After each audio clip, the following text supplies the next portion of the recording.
just walked in the front door and went straight to the bathroom. I'm sitting on my bed in Jake's bedroom. It's 7:58 a.m. November the 19th, 2014. And Roland went into the bathroom and he coughed one single time. Too late now because Jake rode his bike to school this morning. He left at 7:35 a.m.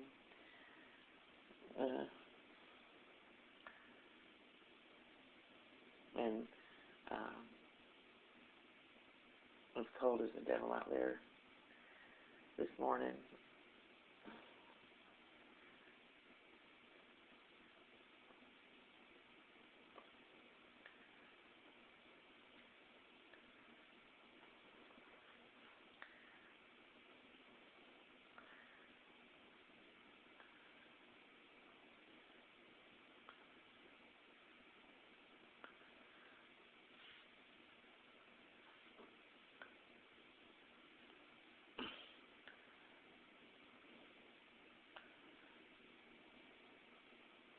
Anybody that'll do that to a child just to get back at their parent is somebody who would rape that child just to hurt their mother. A real man would never do that to a child. I remember telling a man that I knew that knew my family, knew my aunts and uncles when they were children, and went to school with them when he was a kid. And I told him what happened when my Aunt Janice and Uncle John threw me and Jake in the street at my grandma's house at 11 o'clock at night, or 10 o'clock at night.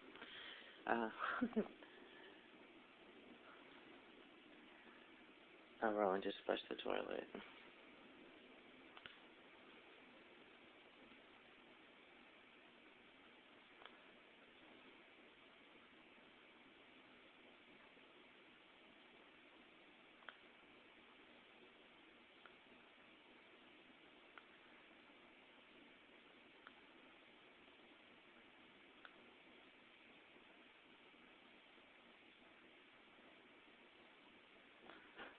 And Roland just came out of the bathroom.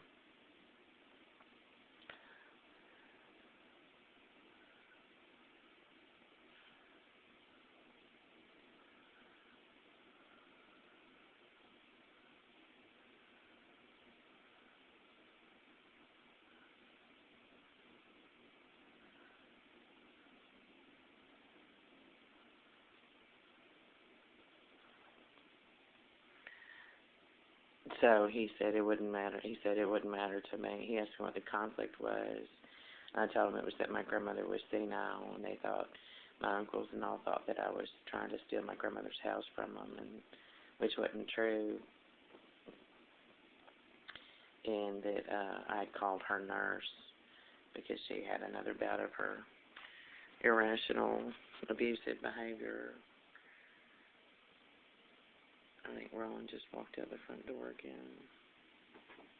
Oh, no, wait, Roland's in the hall.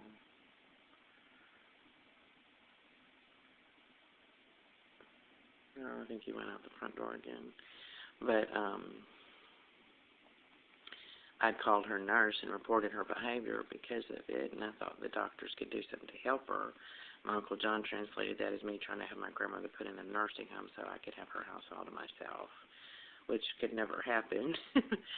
I was never on her, will as power of attorney or anything. It wouldn't matter.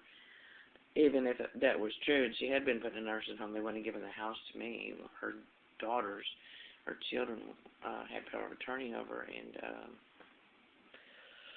so it was all paranoid delusion on my uncles and my aunt's part. But nevertheless, they still threw me in the street with my son for calling my grandmother's nurse to report her ill health. And,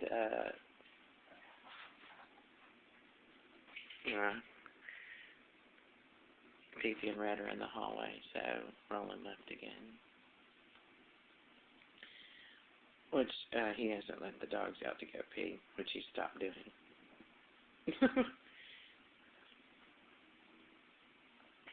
But anyway, this other guy, I forget his name, but he used to work on my Durango. I used to pay him to work on my Durango, and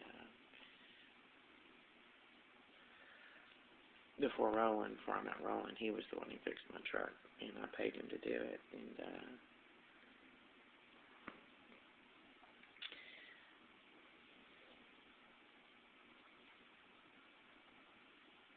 he said it wouldn't have mattered to him, even if I had said something wrong. He said he would never throw a child into the street at 10 o'clock at night, and would never throw a child in the street, period.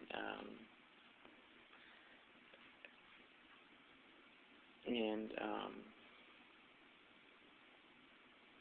I think he may have gone over to my Uncle John's and told him something of what I've heard. Is it John and Janice were saying what she said and she's doing? He said, I don't care. I don't give a damn what she said or didn't say. He's a child. You don't throw children in the street. You know, it wouldn't have mattered to him if I had, you know, said terrible, terrible things. It wouldn't have mattered. He would never have done that. An honorable man would never punish a child for whatever the adult in charge of that child did, and would protect that child out of concern for that child's welfare, regardless of the behavior of the parent, until he could find a way to gain control of the child. That's the difference between a man and a jackass and a scumbag, and I think we can tell which one Roland is.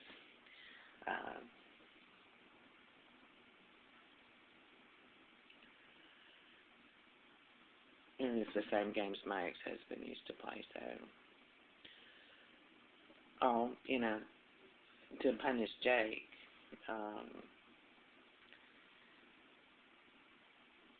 to punish me by making Jake suffer.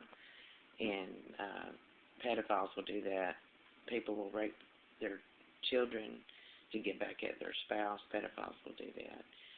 But my position on that is, it's not your spouse's fault. Only somebody who is looking for an excuse to rape a child or victimize a child would use the behavior of their parent as the excuse to do that. You have to have a way. You have to be geared to do that, or designed to do that. Anybody that can victimize a child for any reason, make it seem like it's okay, is somebody who is a predator. There's no other way to say that, really. You know, that's just somebody who's looking for an excuse to do it. And obviously that's what Roland is doing. So he didn't take the dogs out. He just walked in the front door and went to use the bathroom in our apartment and then turned around and left again. Which doesn't make sense. Why didn't he take the dogs out to pee? Kamikaze path.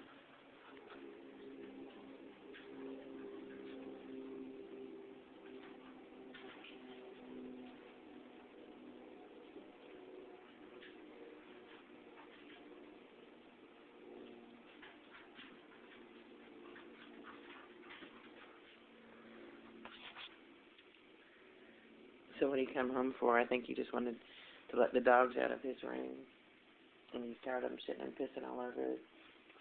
He'll leave shit there on his carpet in his room.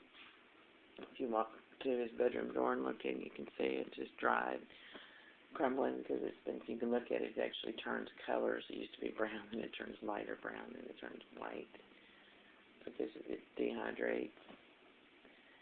And it just turns into these shells of shit, and he just leaves them on his floor.